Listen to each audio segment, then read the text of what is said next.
CAPF-AC 2022 mission 250+ में आज हम डे 16 का क्वेश्चन देखेंगे। ऑलवेज रिमेंबर कि जो हम 50 डेज लिखे हैं तो ये आपका मैच इससे नहीं करेगा, क्योंकि क्या है कि बीच में आपका गैप भी होता है। तो मैं डे को रेगुलर 1 2 3 में चलता हूं, लेकिन ये आपका बीच में भी पास होते चलता है। तो ऐसा पता चला कि आपको 35 समथिंग ये हुआ, तो ये आपका पूरा होगा। आप इस बात का ध्यान रखेंगे।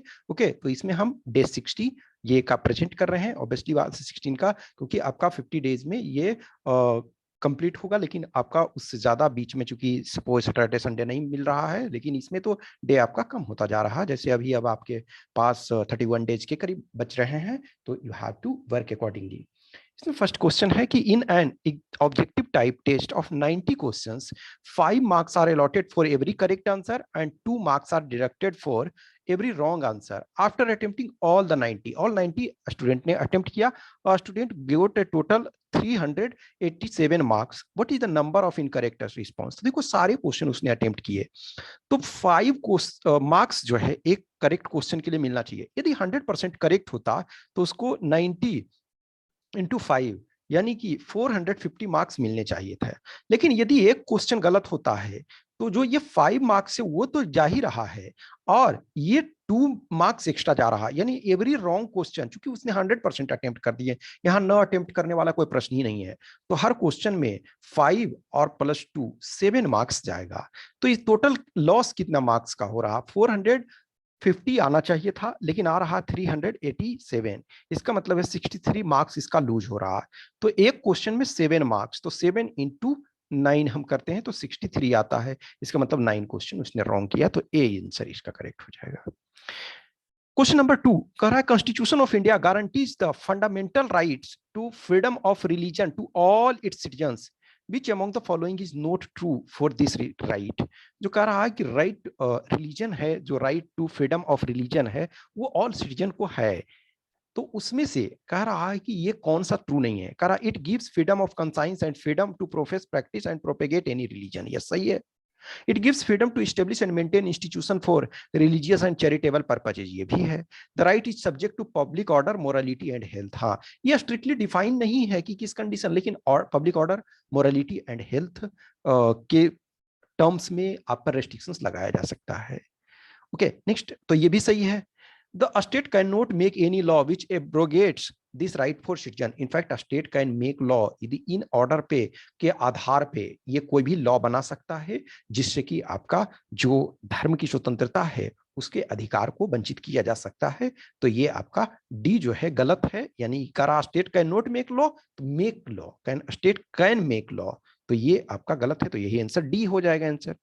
नेक्स्ट करा growth and repair of damage tissue involve. तो ग्रोथ जो आपका है and repair of damage tissue, कोई टिश्यू आपका डैमेज हो गया, कहीं भी मान के चलो एक्सीडेंट हो गया या इंटरनल कहीं ब्लीडिंग या कुछ उस टाइप का चीजें हुआ या कोई डिजीज हो गया, तो ये किससे मरम्मत होता है? ये आपका मिटोटिक सेल डिवीजन यानी कि सूत्री कोशिका विभाजन से होता है। ए इसका करेक्ट आंसर है। नेक्स्ट कह रहा है कि which one of the following pairs of disease and nature is are correctly match. तो अस्कर्वी, अस्कर्वी जो होता है न्यूट्रिशन के कमी के कारण होता है, तो ये सही है। Next malaria, malaria degenerative. Actually degenerative disease वो डिजीज होते हैं जिसमें समय के साथ साथ डिटेरियोरेट होते जाता है। डिटेरियोरेट आइदर बॉडी आपका का पार्ट को डिटेरियोरेट हो सकता है, या फिर आपका कुछ मेमोरी या उस टाइप का, जैसे अल्जाइमर मान के चलो एग्जांपल। अल्जाइमर जो है डिजेनरेटिव है। अल्जाइमर यदि हो जा रहा है इसका मतलब क्या है कि वो आपका मेमोरी जो होगा धीरे धीरे लॉस हो जाएगा। या फिर मान के चलो किसी को कैंसर्स वगैरह हो गए या जो भी, तो देखोगे क्या होगा कि धीरे धीरे करके उनका शरीर एकदम पतला दुबला होता जाता है और एक समय ऐसा लगता है कि ये बच्चा जैसा हो गया है, स्थिति उसकी बहुत खराब हो गई। या धीरे धीरे करके एक आदमी जब एजिंग होता जाता है तो देखते हो कि आपके चेहरे पर झुर्रियां आने लगती है, तो वो डिजेनरेटिव होता है। तो मलेरिया डिजेनरेटिव नहीं है। हीमोफीलिया हेरिडेटरी है। तो 1 और 3 सही है, तो बी इसका करेक्ट आंसर हो जाएगा। नेक्स्ट करा the very high heat of vaporisation of water. तो जो जल का बाष्पन जो है, इनफैक्ट जो है 540 किलो कैलोरी पर ग्राम आपका जो ये हो रहा है, तो ये क्या हो रहा है, ये बहुत ज्यादा है। किसके कारण है? तो पहला van der Waals force no, covalent bond no, inter ionic attraction. ये जो अट्रैक्शन अब क्योंकि क्या है कि जो ये लिक्विड है आपका, लिक्विड को ब्रेक होना है तो जो डिफरेंट आयंस में यानी कि वाटर के जो मोलिक्यूल हैं उनके बीच में जो अट्रैक्शन है वो बहुत ज्यादा है। अब अट्रैक्शन है तो वेपर बनेगा, तो वेपर बनेगा तो डिस्टेंस जो है बढ़ेगा, तो वो जो बॉन्ड के बीच जो बहुत ज्यादा एनर्जी है तो उसके कारण जो होता है ये बहुत ज्यादा होता है, तो सी इसका होगा। नेक्स्ट का रहा property of surface tension. Surface tension को भी जैसे वाटर वगैरह है, ऑयल वगैरह है, ये सब में सरफेस टेंशन होता है। तो सरफेस टेंशन किस का कारण होता है? करा excess potential energy of the molecules at the surface in comparison to their potential energy in the interior. Interior part के तुलना में जो होता है एक्सटीरियर पार्ट जो होता है, आउटर पार्ट होता है, उसमें पोटेंशियल एनर्जी ज्यादा होता है इसके कारण। दूसरा देखो इसके अपोजिट है तो ये गलत है। हाइड्रोजन बॉन्ड्स के कारण नहीं होता है, ब्राउनियन मोशन के कारण भी नहीं होता है, तो ए ओनली इसका आपका हो जाएगा, ए सही है। नेक्स्ट 7 कह रहा है the term intended nationally determined contribution is sometimes seen in the news. तो ये इंटेंडेड नेशनली डिटरमाइंड की हर कंट्री को अपना कोटा दिया गया है सिस्टम, ये कि इतना आपको रिड्यूस करना है ग्रीन हाउस गैसेस, ताकि जो है आपका जो इन्वायरमेंटल पॉल्यूशन है, जो इन्वायरमेंटल क्लाइमेट चेंज जो है उसको कंट्रोल किया जाए। तो कर pledged made by European countries to rehabilitate refugee, no plan of action outlined by the country of the world to combat climate change, ये आपका बी करेक्ट है। 8 का रहा at which one of the following times do the hour hand and the minute hand of the clock make an angle of 180 degree with each other। तो 180 degree each other से बनाता है कब? तो देखो 7 पे आपका 7 यदि ये होता है, ठीक है ना, तो 7 यहाँ होगा तो ये 180 डिग्री नहीं बना पाएगा ना, तो ये फिर 7 and 7 5, तो देखो 7 5 तो यहाँ रहेगा आपका, ये इधर चला जाएगा, लेकिन ई वाला भी तो इधर चला जाएगा, ठीक है, तो ये नहीं हो पाएगा। अब देखो ये कह रहा है कि एट 7 बिटवीन 7 एंड 7 5 कहीं भी हो सकता है, तो ये नहीं होगा। अब कह रहा है बिटवीन 7 5 एंड 7 10 या 7 5 7 10 के बीच में कहीं भी, ये एग्जैक्ट नहीं कह रहा, तो यही होगा क्योंकि इधर ये आएगा और ये थोड़ा सा इधर, फिर भी आपका ये आ जाएगा बराबर, एक ऐसा टाइम आएगा कि बराबर आ जाएगा, तो डी इसका करेक्ट आंसर हो जाएगा। नेक्स्ट क्वेश्चन नंबर 9 करा with reference to the cultural history of medieval India, consider the following statements। करा सिद्धाज और सितार्स of Tamil region were monotheistic and condemned idolatry, ये सही है। मोनोथेइस्टिक का मतलब होता है कि वन गॉड में बिलीव करना, वन गॉड का पूजा करना। ये जैसे हम मान के चलो कि जनरली आप देखोगे कि मेजोरिटी ऑफ हिंदू पीपल जो हैं तो वो आपके पॉलीथेइस्टिक होते हैं, कि जैसे बजरंगबली को भी पूज लिए, राम को भी पूज लिए, कृष्ण को भी पूज लिए, सूर्य को भी पूज लिए, और इंद्र वरुण मरुत जो भी हैं, तो जनरली ये उसमें से कुछ होते हैं कि जैसे राम को ही सिर्फ मान रहे हैं, तो वो उसमें भी एक तरह से वो मोनोथेइस्टिक है कि सिंगल को मान रहे हैं। कुछ है कृष्ण को मान रहे हैं, तो वो ये होंगे, ठीक है। नेक्स्ट का रहा Lingayats of Kannada region question the theory of rebirth and rejected the caste hierarchy, yes ये भी सही है, तो ये सी आपका ये सही है। नेक्स्ट करा क्विट इंडिया मूवमेंट के संबंध में कौन सा विजिबल था? Large scale movement in some of the industrial area, yes ये आपका फर्स्ट स्टेटमेंट जो है ये सही है। Large scale mass involvement in some of the princely state, no princely state में लार्ज मूवमेंट नहीं देखा गया। इनफैक्ट इसके बाद जो है प्रिंसली स्टेट, इनफैक्ट 1946 के आसपास में बहुत ज्यादा प्रिंसली स्टेट्स में हो गया है, लेकिन ये 42 का पीरियड है, तो ये नहीं है। Increase in the activity of किसान सभा, यस ये भी सही है, तो 1 and 3 आपका सही होगा, तो सी इसका करेक्ट आंसर है। 11 आपका ये कह रहा with reference to Bombay natural history society consider the following statement, it is an autonomous organisation under ministry of environment and forest, ये नहीं, ये एक्चुअली जो है एनजीओ जैसा ये वर्क करता है, एनजीओ है, तो फर्स्ट स्टेटमेंट आपका गलत हो गया, तो फर्स्ट स्टेटमेंट गलत हो गया, तो ये 2 आपका हट गया। अब दूसरा देखो दोनों में सही है, तो it strives to conserve nature through action based research education and public awareness, सही है। It organises and conducts nature trails and camps for the general public, ये भी सही है, तो सी आपका करेक्ट आंसर है। नेक्स्ट 12 में कह रहा है कि ये person X was driving in a place where all roads run either north south और ईस्ट वेस्ट, तो जो ग्रिड सिस्टम टाइप का है, ठीक है ना, इस ढंग से आपका ग्रिड सिस्टम वाला है, तो 1-1 किलोमीटर पे सब है। Forming a grid, roads are at a distance of 1 kilometre from, तो 1 kilometre each other in parallel, ठीक है। He starts at the intersection of two roads, तो किसी एक जगह से स्टार्ट करता है, मान के चलो कि यहाँ हम फिलहाल मानते हैं यहाँ से स्टार्ट किया है। ड्रोप 3 किलोमीटर नॉर्थ, तो इसको मानो ये 3 किलोमीटर, ये मान लेना है कि सीधा है, ठीक है ना, 3 किलोमीटर नॉर्थ गया, उसके बाद 3 किलोमीटर ये ये नॉर्थ गया, उसके बाद 3 किलोमीटर क्या गया, ये आपका नॉर्थ के बाद 3 किलोमीटर ये वेस्ट गया, तो ये 3, ये 3। अब ये उसके बाद कर आप 4 किलोमीटर साउथ ये चला गया, 4 किलोमीटर साउथ गया, ये मानना है कि सीधा सब है ऑब्वियसली।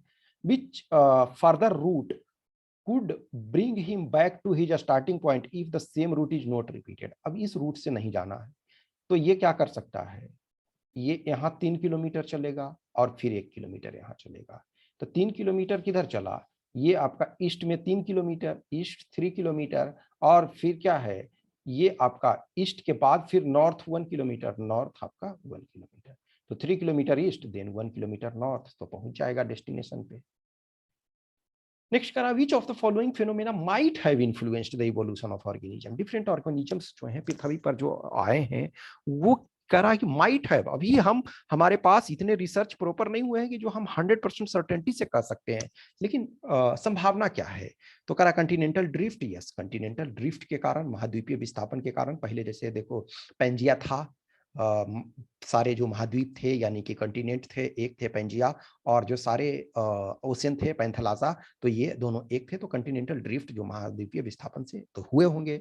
ग्लेशियल साइकिल, जो ग्लेशियल साइकिल का मतलब है कि कभी पृथ्वी पर बहुत ज्यादा ठंडा पड़ा तो सारा बर्फ, फिर उसके बाद बर्फ पिघला, उस साइकिल ने ये किया होगा। तो करा कि कौन सा रिस्पॉन्सिबल है, तो बोथ 1 and 2। ओके, तो इसका सी करेक्ट आंसर है। नेक्स्ट का रहा, who among the following was associated with Gudem Rampa rebellion. अभी देखो 2-3 दिन पहले, एग्जैक्ट मैं नहीं कह सकता हूँ अभी, ये 1 या 2 दिन पहले का द हिंदू न्यूज़पेपर का देखोगे, शायद मुझे लग रहा है 3rd ऑफ दिस मंथ का ये था, आपका 3rd ऑफ जुलाई में शायद, कि जो अनसंग हीरो के बारे में, तो गॉर्डन रंपा रिवेलियन में जो अलूरी सीताराम राजू हैं, उनका आपका देखोगे कि एक पिक्चर दिया हुआ है और उसके बारे में लिखा हुआ था। तो इस पॉइंट ऑफ व्यू से, चूंकि द हिंदू वगैरह में कोई इंपॉर्टेंट और चूंकि हिस्टोरिकल फिगर है, तो उनको एक तरह से अनसंग हीरो की, यानी कि इन्होंने जितना कंट्रीब्यूशन दिया उतना इनको सम्मान नहीं मिला, तो इस वजह से ये आपका इंपॉर्टेंट है। तो ये सी है, गोल्डन रंपा जो है, ये गोल्डन रंपा अलूरी सीताराम राजू।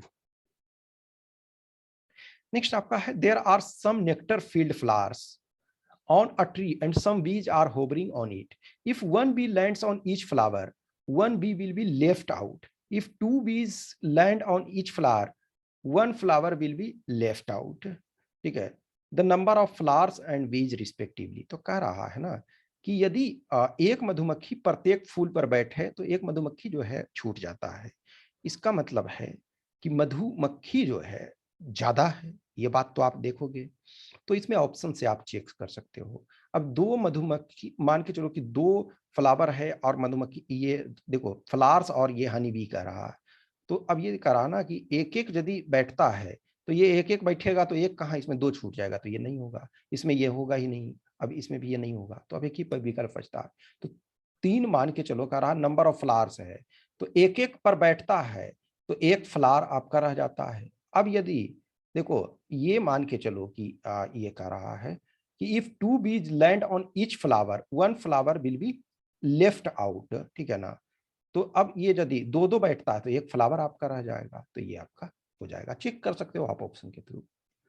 नेक्स्ट करा, which of the following elements combination form ionic compound. Ionic compound जो वो होता है कि दोनों में इलेक्ट्रोनेगेटिव डिफरेंस जो होना चाहिए ज्यादा होना चाहिए, तो कैल्शियम और टाइटेनियम में बहुत ज्यादा नहीं है, सिलिकॉन और ब्रोमीन में भी बहुत ज्यादा नहीं है, मैग्नीशियम और MgCl2 जो बनता है वो आपका ये आयोनिक कंपाउंड होता है, तो ओनली आपका 3 होगा, तो ये इसका बी होगा।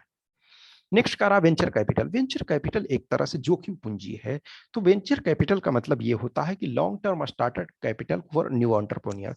जैसे आज देख रहे हो, आज के डेट में बहुत सारे आप देखते हो कि यूनिकॉर्न, सुनिकॉर्न, मिनीकॉर्न, डेकाकॉर्न, हेक्टाकॉर्न, बहुत सारे कॉर्न आप सुनते हो। तो जो भी स्टार्टिंग करते हैं, स्टार्टअप जो होते हैं, तो शुरू में उनको कैपिटल की आवश्यकता होती है। एक बार जब चलने लगता है, एक बार जब पैसे आने लगता है, फ्लो होने लगता है, तो फिर उनको बहुत जरूरत नहीं होती है, लेकिन शुरू में वो सपोर्ट करने के लिए बहुत जरूरी होती है। तो ये कहा कि long term startup capital provided to new entrepreneurs, तो ये इसका बी हो जाएगा।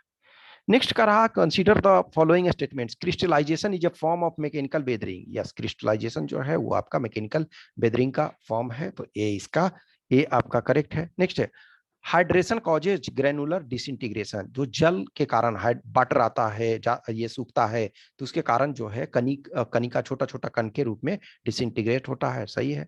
Frost action is synonymous with freeze thaw action, yes सही है। तुषार क्रिया जो होता है, फ्रॉस्ट बाइट, जिसको ये फ्रॉस्ट, ये आग गिरता है आपका पानी, एक तरह से ये भी वाटर का ही अपने आप में है, तो ये भी आपका सही है कि जैसे पानी जम गया यहाँ, फिर वो पानी क्या है, जमा, तो थोड़ा सा एक्स्ट्रा, चूंकि आप जानते हैं जो पानी आपका जमता है तो एक्स्ट्रा स्पेस लेता है, तो थोड़ा सा फटेगा, फिर आपका स्पेस बनेगा, फिर एक्स्ट्रा पानी आएगा, फिर ये करेंगे, तो ये इस ढंग से, तो तीन का तीनों सही है, तो डी इसका करेक्ट आंसर हो जाएगा। 19 कर रहा है, which of the following statements about India's unorganised sector are true. Unorganised sector के बारे में कह रहा, labour is more in number than that in the organised, yes. In fact Arjun Sen Gupta committee का रिपोर्ट देखो कि 93% के आसपास जो है अनऑर्गेनाइज्ड सेक्टर में है, तो सही है।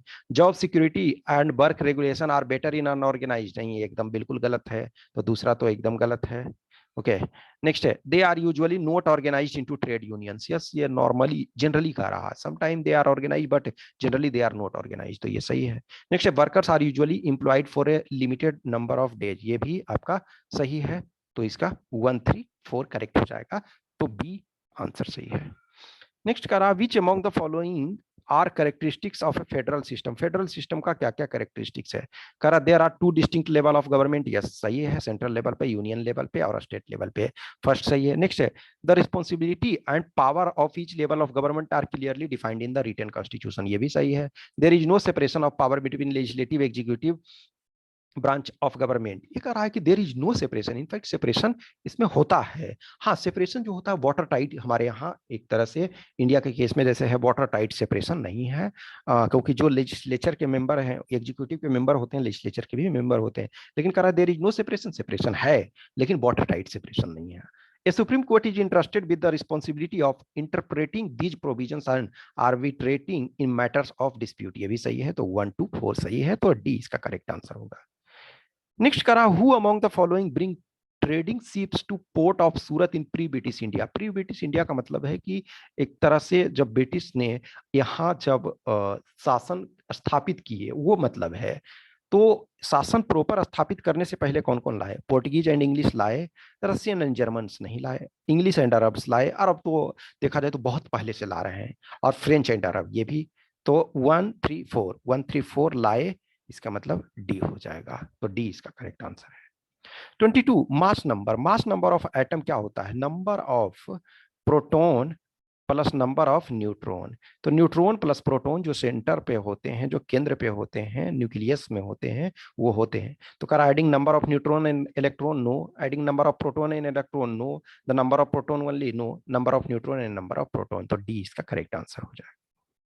23 करा, हेजिमोनी टर्म, हेजिमोनी टर्म जो होता है सहमति की निर्मति, इसको हिंदी में कहते हैं हेजिमोनी, जैसे यूएस हेजिमोनी कहते हैं, तो यूएस हेजिमोनी का मतलब होता है ना, हेजिमोनी का मतलब है ना कि हम अपने आइडियोलॉजिकली अपने को सुपीरियर प्रूव करना, जैसे फॉर एग्जांपल आप कहीं भी, जैसे दो फ्रेंड है, उसमें से मान के चलो ना कि एक सिविल सर्विसेज क्वालिफाई कर गया, तो एक आईएएस बन गया, और बाकी सब जो है ना अभी भी दाल चावल चोखा खा रहे हैं, तो जो आईएएस है वो ऐसा नहीं है कि अपना पावर यहाँ दिखाएगा, हो सकता है पावर नहीं दिखाएगा, और ये भी नहीं कहेगा कि रे तुम हमारा ये काम करो नहीं तो तुमको अरेस्ट करवा देंगे, या जो भी है तुम्हारी औकात क्या है, ये वो नहीं, लेकिन लोगों के मन में लगेगा कि अच्छा ये आईएएस क्वालिफाई है, तो आइडियोलॉजिकली बोलेगा कि you people are not understanding the things, actually this is happening, लगेगा बिल्कुल सही बोल रहे हैं क्योंकि भैया जी क्वालिफाई हो गए हैं, तो ये आपका है class ascendancy in ideological sphere, ये आइडियोलॉजिकल स्फीयर, तो 1 सही है। अब 2 का रहा, deploying ideological resources to save behaviour of weaker states and power, अब एक तरह से ये कर रहा है, ये डिप्लॉइंग आइडियोलॉजिकल रिसोर्सेस, ये टू सेव बिहेवियर एंड, ये कह रहा बिहेवियर ऑफ वीकर स्टेट्स और ये पावर, एक्चुअल में देखा जाए तो ये आपका है पावर असेंडेंसी, जो वर्ग उत्कर्ष है, ये रिसोर्सेस का आइडियोलॉजिकल रिसोर्सेस को ये नहीं आपको सेव करने के लिए ये कर रहा है, ये अपना दिखा रहा है कि हम आपसे ऊपर हैं, आपका सेव नहीं कर रहा है कि हमारे जैसा आप हो जाओ, नहीं, वो यहाँ दूसरा कर रहा है कि ना कि लगेगा दूसरा भी सही, क्योंकि ऑप्शन 1 और 2 भी दिया हुआ है, ठीक है, तो ये जो ऐसा नहीं है कि आइडियोलॉजिकल रिसोर्सेस को सेव कर रहे हैं कि to change behaviour of weaker, नहीं, आप जैसे हैं वैसे रहिए, लेकिन बस आपको लगना चाहिए कि हम अच्छा है, ये इसका मतलब है, तो दोनों में लिटिल डिफरेंस है, आपका ऑप्शन इतना क्लोज है कि लगेगा ये, तो एक्चुअली में ये नहीं है। तो सेकेंड ये नहीं है। थर्ड आप देखो, provision of global public good by a dominant power, no. Military dominance, no, military dominance नहीं, तो ओनली वन इसका सही होगा, तो 23 का डी। नेक्स्ट है, in optical instruments the lenses are used to form image by phenomena of. Lens में क्या होता है, देखो ऐसे होता है, तो लेंस में जब भी ये होता है, मिरर में जो होता है रिफ्लेक्शन होता है, यानी जिधर से आया उधर ही लो। देखो मिरर में क्या होता है, एक जो सिल्वर किया हुआ था है, यानी कि रजतीत जिसको कहते हैं, तो वहां आया, रिफ्लेक्ट हो गया। लेकिन लेंस जो होता है उसमें एक तरफ से गया दूसरे तरफ से, चाहे जिस टाइप का लेंस हो, तो ये क्या होता है, एक तरफ से गया दूसरे तरफ से निकल गया, तो रिफ्रैक्शन के कारण होता है। तो बी इसका करेक्ट आंसर है। 25 question number, in India mergers and acquisition of firms are regulated by. कोई भी मर्ज कर रहा है तो ये कंपटीशन कमीशन ऑफ इंडिया की हेल्दी कंपटीशन है या नहीं, कि ऐसा नहीं है कि कोई पकड़ के जबरदस्ती जो है बड़ा कंपनी है वो छोटा कंपनी को अपने अंदर कब्जा कर ले रहा है, तो वो देखा जाता है। तो ये 25 क्वेश्चन हो गया। अब इसमें से रिपोर्ट लिखना है, तो रिपोर्ट लिखना, इंडिया टूरिज्म सेक्टर आफ्टर कोविड-19 पैंडेमिक। कोविड-19 पैंडेमिक में देखोगे कि ये जो फर्स्ट इमीडिएट जो एक तरह से लॉस जो आपका टूरिज्म सेक्टर को बहुत ज्यादा हुआ, क्योंकि टूरिज्म सेक्टर में अब जब सारे चीज लॉकडाउन है, सारी चीजें बंद है, तो आप टूरिज्म कैसे कर पाओगे जब आदमी जाएगा ही नहीं, कुछ चीजें चल नहीं रहा है, लॉकडाउन लगा हुआ है, तो आप घूमने जाओगे तो बाहर जाओगे, तो टूरिज्म जो है एकदम प्रभावित हुआ। कुछ स्टेट्स खास करके जैसे आप देखोगे, उत्तराखंड, हिमाचल प्रदेश, जम्मू कश्मीर, फिर गोवा, फिर सिक्किम और मेघालय, और बहुत सारे स्टेट्स हैं। इनफैक्ट हर स्टेट में कुछ ना कुछ एरिया है। तो कुछ ऐसे लोग हैं, जैसे उदयपुर में ही लो, अभी आपका जो कम्युनल टेंशन हुआ, तो दिक्कत तो होता है ना। तो अब अचानक जो है टूरिस्ट, अब बहुत सारे लोग, मिलियंस ऑफ पीपल जो हैं डायरेक्टली इनडायरेक्टली जो हैं, अब जस्ट किसी ने होटल अपना लिया हुआ है, तो उसका होटल का तो किराया देना पड़ रहा है, उतने स्टाफ रखे हुए हैं, तो कुछ स्टाफ को आप कम कर दोगे तो उस आदमी को भी तो रोजगार छीनेगा। तो जो इंडिया का टूरिज्म सेक्टर है वो काफी प्रभावित हुआ, काफी उसको नुकसान उठाना पड़ा। तो ऑब्वियसली है ये पॉसिबल। अब जो है एटलीस्ट रिकवरी धीरे धीरे हो रहा है, लेकिन बीच बीच में कोविड का प्रकोप चलते रहता है, तो कहीं ना कहीं आदमी कॉन्शियस है, तो you have to write about that. तो इसमें जो भी है ऑब्वियसली रिपोर्ट में है, तो आपको क्या कंडीशंस है, तो कुछ जैसे डेटा वगैरह फाइंड करो कि क्या हमारा नॉर्मल पोस्ट कोविड में, एक सॉरी प्री कोविड पीरियड में एक तरह से कितने हमारे टूरिस्ट आ रहे थे।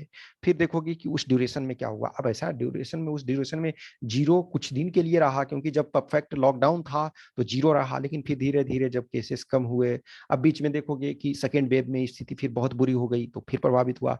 थर्ड वेव में देखो कुछ प्रभावित फिर से हुआ, तो उसे ही तो उसमें आपको डेटा वगैरह को ये करना पड़ेगा। नेक्स्ट आपका कह रहा है कि dynastic politics in India. Dynastic politics में देखोगे कि जो भी मेजोरिटी ऑफ पॉलिटिकल पार्टी इस समय जो है वो डायनेस्टिक में ही चल रहा है। डायनेस्टिक में अब इसमें से जो है नॉर्थ साउथ ईस्ट वेस्ट करके आप लिख सकते हो, तो कहीं भी ऐसा आपका नहीं लगना चाहिए कि एक पॉलिटिकल पार्टी का ये चल रहा है। इनफैक्ट डायनेस्टिक पॉलिटिक्स जो है अब ऑलमोस्ट हर में चल रहा है। कुछ कुछ जैसे लोग हैं जो अभी डायनेस्टी को फॉलो नहीं कर रहे हैं, बट धीरे धीरे करके, क्योंकि एक चीज देखो, ऐसा नहीं है कि ये हमेशा गलत है। जैसे अब for example low, arm forces में जो बंदे हैं उनके जो किड्स होते हैं आर्म फोर्सेस में जा रहे हैं। एक डॉक्टर है उसका बेटा डॉक्टर बन रहा है, एक वकील है उसका बेटा वकील बन रहा है। अब किसान का ही बेटा है जो अपना किसान नहीं बनाना चाहता, ऑब्वियसली बात है, क्योंकि वो प्रॉफिटेबल नहीं है। यदि कोई बन रहा है तो जनरली आज की डेट में बहुत मजबूरी है उसकी, या फिर उसके पास चलो इतने लैंड बहुत हैं तो एटलीस्ट उसकी लाइफ शायद अच्छी तरीके से चल सकती है, लेकिन जनरली तो हर प्रोफेशन में ये हो रहा है। तो डायनेस्टिक पॉलिटिक्स को एज सच जो है हम कहीं ना कहीं, लेकिन हाँ अब वो बैड, अभी जैसे देखो ये सो शिवसेना में कुछ हुआ, तो कहीं ना कहीं ये डायनेस्टिक पॉलिटिक्स की, इनफैक्ट इसके पहले भी देखोगे सेना में मल्टीपल जो टाइम जो है लीडर्स डिवाइड हुए। हर पार्टी में ये चीज ढंग से चल रहा है, कुछ पार्टी में नहीं चल रहा, तो उनके बच्चे इधर किसी के नहीं हैं या फिर कोई इंटरेस्टेड नहीं है। अब जैसे फॉर एग्जांपल लो अमित शाह है, तो अमित शाह के जो बेटे हैं तो वो क्या है, ऑब्वियसली डायरेक्ट पॉलिटिक्स में नहीं है, लेकिन बीसीसीआई में तो है, वो है। नरेंद्र मोदी के कोई बच्चे ही नहीं हैं, तो ऑब्वियसली उनके ये नहीं आएंगे। लेकिन आप देखो राजनाथ सिंह उनके बेटे हैं एक तरह से। और आप देखोगे जितने भी नीतीश कुमार, जैसे नीतीश कुमार का एक बेटा है, लेकिन वो पॉलिटिक्स में इंटरेस्टेड नहीं है, वो अपनी लाइफ अलग तरीके से जीता। इधर ममता बनर्जी देखो, उनके बेटे नहीं है, लेकिन अभिषेक बनर्जी उनका भतीजा है, तो वो आपका है एक्टिव। बिहार में देखो लालू प्रसाद यादव के, रामविलास पासवान के बेटे हैं। फिर यूपी में आप देखो, ठीक है, योगी सॉरी ये आपके योगी आदित्यनाथ ऑब्वियसली अनमैरिड हैं। फिर आप ये देखो समाजवादी पार्टी, फिर ये देखो उसमें आपका जो और अदर जगह पे हैं। फिर आप साउथ इंडिया में चले जाओ, तमिलनाडु में देखो सेम सिचुएशन, ये आंध्र प्रदेश में देखो सेम सिचुएशन, तेलंगाना में देखो सेम सिचुएशन, तो जहाँ भी झारखंड में देखो सेम सिचुएशन। तो हर जगह जो डायनेस्टिक पॉलिटिक्स है, ऐसा नहीं है हमको इसमें बुराई उसकी बहुत नहीं करना है, लेकिन जो चल रहा है बस उसके ऊपर हमको ये नहीं कि ये नहीं होना चाहिए, हो रहा है, रिपोर्ट चुके लिखना है। डायनेस्टिक पॉलिटिक्स इन इंडिया यदि ये होता, ऐसे होता, तो ऐसे में लिटिल आपको अपने पॉजिटिव निगेटिव्स देने थे कि ये, लेकिन रिपोर्ट में जो कुछ है उसको आपको प्रेजेंट करना है, तो उसमें आपको अपना बहुत ज्यादा दिमाग नहीं लगाना है, इन द सेंस कि जो चीजें हैं उसको आपको प्रेजेंट करना है। ये जो कल वाला नरेशन में हमने आपको 10 क्वेश्चंस दिए थे, उसके ये सैंपल सॉल्यूशन हैं।